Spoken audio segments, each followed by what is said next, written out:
Con el estreno hace unos días del tráiler de Los Siete Magníficos, una nueva versión del clásico de los años 60, vamos a iniciar una sección en mi canal que le vamos a llamar películas que debes de ver. Y la película que debes de ver es la película original de 1960, Los Siete Magníficos.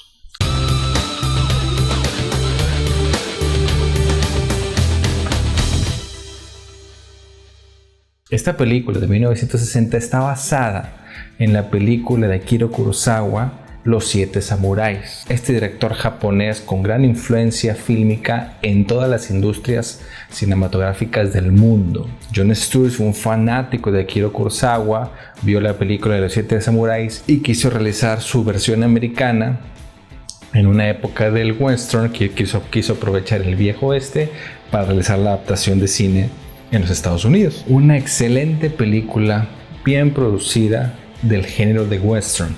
Estamos hablando de los años 60, y en los años 60 el género del western ya estaba decayendo. De hecho, creo que esta película se puede considerar el término de una era. ¿Cuál es esta era? Las películas del viejo oeste, que después este género se relanzó a mitad de década de los 60 por Sergio Leone, reinventando los westerns con los famosos spaghetti westerns.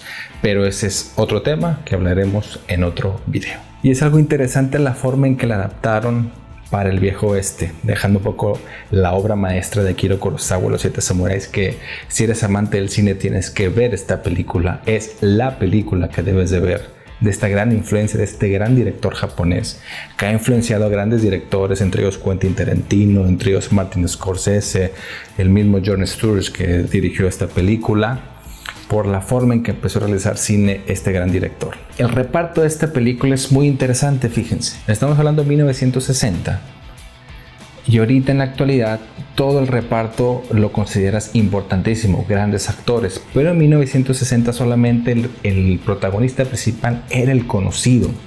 Estamos hablando de Jules Brenner, que él ya había sido ganador de Oscar años antes por la película de King and I o el Rey y Yo, muy prolífico en esa década de los años 60, 70, y él es el protagonista principal de la película.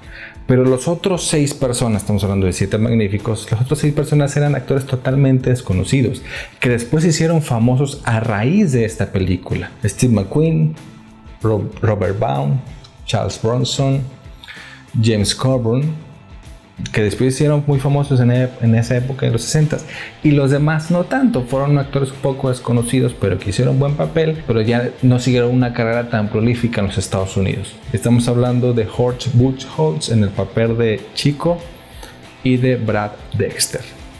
Tenemos nuestros 7 magníficos. La premisa es muy sencilla, es una aldea en donde pues hay un pueblo de mexicanos que son abusados, ¿verdad? Que son abusados por delincuentes, por bandidos, por criminales, quitándoles todo, abusando de ellos. Y ellos deciden armarse de valor para poder que ya no abusen de ellos, que ya no se aprovechen de ellos, y contratan a un grupo de mercenarios. Bueno, contratan más bien a una persona, que es el personaje de Jules Brenner. Él tiene la travesía de juntar a otras 6 personas que traten de ayudarlos a ellos y a esta aldea. Lógicamente, pues una misión de carácter suicida, porque 7 van a atacar a un gran número de forajidos, de criminales que lo superan 3, 4, 5, 6 veces más esa cantidad. Esta es una de las primeras veces que podemos ver el imperialismo cultural, que se le llama este término, que se maneja mucho en los Estados Unidos con países de tercer mundo, principalmente México, en donde pues, lógicamente el americano es el que va a ayudar al débil, ¿sí? El fuerte tiene que ayudar al débil. Casi siempre es el americano ayudando al mexicano. En esta ocasión lo manejan de cierta manera, uno no se debe sentir ofendido en ese sentido, pero siempre ha sido la visión de muchas películas de Estados Unidos en de que ellos son los sobresalientes y yo te voy a ayudar. Incluso no solamente con países de tercer mundo, sino van también con otro tipo de países, y hasta que llega el americano es que todo se soluciona. Esta es una de las primeras películas que plantea esa situación, ¿sí? En donde el fuerte, que es el americano, ayuda al débil. El débil tiene que buscar al fuerte, y el fuerte es el americano. No dejemos de lado que es una película, lógicamente, tampoco no nos debemos de ofender. Hay que ver el producto cinematográfico como tal, y creo que de esa manera está bien logrado. De hecho, salen muchos actores mexicanos de los años 60, de los años 50, 60. El principal de ellos es Jorge Martínez de Hoyos, que tiene una actuación secundaria importante. El villano de la historia es Calavera, interpretado por Eli Wallach. Una excelente actuación, que se metió muchísimo en su papel. De hecho, fue hasta México, se puso dientes postizos de oro, se metió bastante en su papel. Eli Wallach es el feo de la película El bueno, el malo y el feo de 1966. 6 años después volvió a trabajar en western. Por eso digo que Sergio Leone reinventó el western años después, y este es como el término de esta era.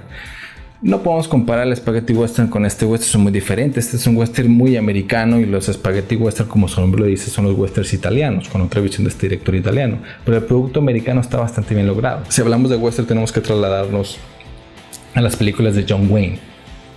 Y pues la verdad es un western un poco falso, un western donde nadie se ensuciaba, un western en donde todo era color de rosa.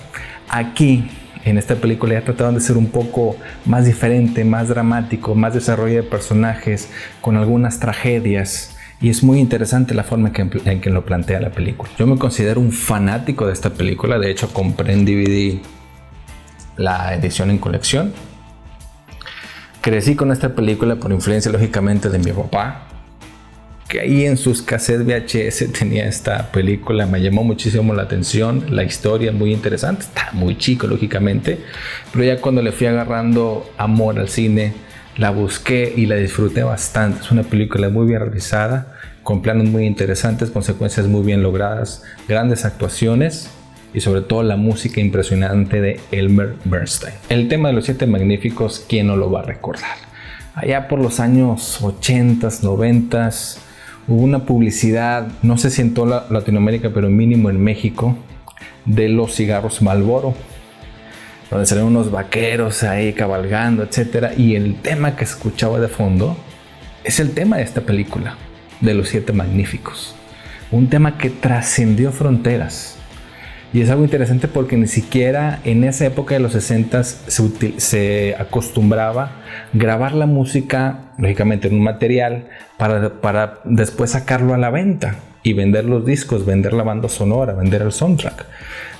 Nunca se hizo eso, y pues la banda sonora solamente se podía escuchar en la película, siendo una banda sonora majestuosa por Elmer Bernstein, que tiene grandes scores, grandes partituras originales para películas, sobre todo de los años 60. Después, en 1994, regraba su soundtrack por medio de una orquesta para poderlo sacar a la venta, el mismo Elmer Bernstein conduciendo a la orquesta, y ya podemos tener así el material pues en físico. Pero fue hasta la década de los 90, imagínense, se hubiera perdido este gran material, este gran score. Fue una película que catapultó a varias estrellas, entre ellos Steve McQueen. Steve McQueen hasta ese momento era un actor desconocido en Hollywood, había trabajado en serie de televisión más o menos del mismo corte, pero después de ahí vuelve a trabajar con Jon Sturges en otra película, El Gran Escape, que también es una película que debes de ver, que después sacaré el video para platicar de ella. Se volvió un ícono en los Estados Unidos, un actor muy adelantado a su época. ¿Qué podemos decir de Charles Bronson? También un actor muy prolífico. Trabajó con Sergio Leone en Érase una vez en el Oeste. Después hizo la serie de 5 o 6 películas del Vengador Anónimo de los años 80, que fueron también pues muy interesantes para ese público de los Estados Unidos. James Coburn, ¿qué podemos decir? Ganó Oscar hasta 1996 o 97. Fue un actor que se mantuvo muy prolífico en Hollywood, trabajando en todas las décadas 60, 70, 80, 90. Recuerdo que trabajó en Maverick. Recordarán, Maverick creo que es uno de los villanos, el dueño del barco en donde se realiza el torneo de póker. Robert Vaughn, ¿qué podemos decir? Desgraciadamente podemos decir de Robert Vaughn que es el villano de la película Superman 3, ¿recuerdan? Bueno, no todo sale bien en esta vida. Una de las grandes producciones de los Estados Unidos, una película que se ha vuelto clásica y una película que no debe de faltar en tu colección. Una película que debes de ver. Si ya viste la película, te invito a que me digas en los comentarios qué te pareció, si estás de acuerdo conmigo, si no estás de acuerdo conmigo. Me gustaría que me dijeras en los comentarios qué te pareció esta versión original de 1960. Si viste la de Akira Kurosawa, Los Siete Samuráis, también me interesaría que me dijeras en los comentarios qué piensas de ellas. Es interesante la versión de Kurosawa y la versión americana porque son productos diferentes, pero que están muy bien logrados y las dos se respetan. Lógicamente, si comparo las dos, por la de Akira Kurosawa es muy superior, pero en el punto de los Estados Unidos, en el punto del género del western, creo que es una excelente adaptación. Y si te gustó el video, te invito a que te suscribas a mi canal para seguir teniendo contenidos como este, seguir disfrutando del cine y de las películas que tanto nos gustan. Voy a tratar de cada semana sacar una película dentro de esta sección que debes de ver. Espéralo muy pronto, estoy ansioso de ello. Muchas gracias por todo su apoyo. Cada vez somos más en esta comunidad que nos encanta el cine. Y te invito a que compartas el video, que le des manita arriba, que comentes lo que quieras. Y recuerda de ver el cine en el cine y de tener los 7 magníficos en tu colección. Hasta la próxima.